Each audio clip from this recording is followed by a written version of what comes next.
To raise money for the soldiers in the war, women on the home front put together fundraisers like bake sales, ran raffles, and fairs, even though they had little time to put these events together.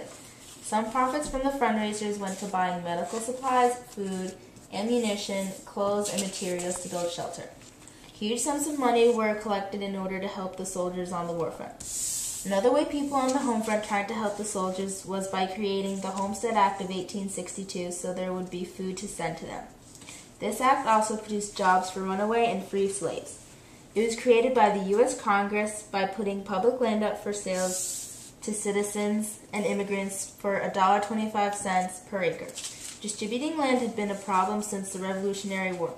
In 1854, the prices changed according to location and condition of the land. Some land went as low as 12 cents per acre. Along with good outcomes of the Homestead Act, there were also some concerns like northern factory owners were worried they would lose workers to the cheap land.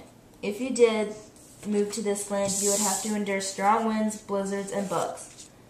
Materials used for these houses weren't easy to find, so the settlers used sod to build houses. With such little fuel and water, cooling and heating was very difficult to do. One last danger you had to watch out for was the scarce vegetation, which didn't allow you to have cattle without difficulties.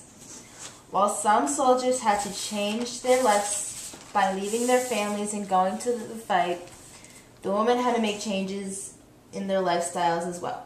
Women had to make time for sewing uniforms, making bandages, and sending food baskets, while also cooking, cleaning, schooling, and raising the children. Some women had to work their husbands' jobs to keep everything in balance. These changes in the woman's life had a huge effect about how the life went on during the war. A Union relief worker once wrote, "The suffering of men in battle is nothing next to the agony that women feel sending forth their loved ones to war." They had to learn how to cope without their family members and fill in for them for chores. In some cases, the women went to the war front to be army nurses. Two women that went above and beyond to help the men were Elizabeth Van Loon and Belle Boyd. They became spies who were used to find information.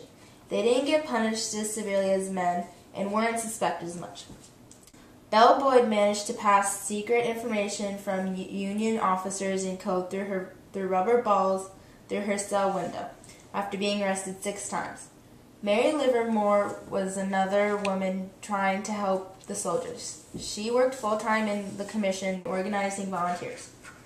Before the invention of the mechanical printing press, people on the home front didn't get daily or accurate updates about the war.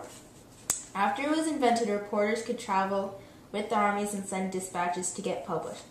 Soldiers could also write letters that would be published in their hometown newspapers for loved ones to read. Families felt more connected to their loved ones in the war and didn't have to worry constantly. Photography was also helpful with the connection of the home front and the war front. It was the first major conflict in history to be extensively photographed. Like the reporters, photographers went along with the war. Matthew Brady developed photographs of politicians, authors, actors, and Abraham Lincoln during the campaign of 1860, and decided to document the war. Since photography wasn't very advanced, there was a lot of equipment to carry. Developing pictures was a difficult process that included creating makeshift darkrooms.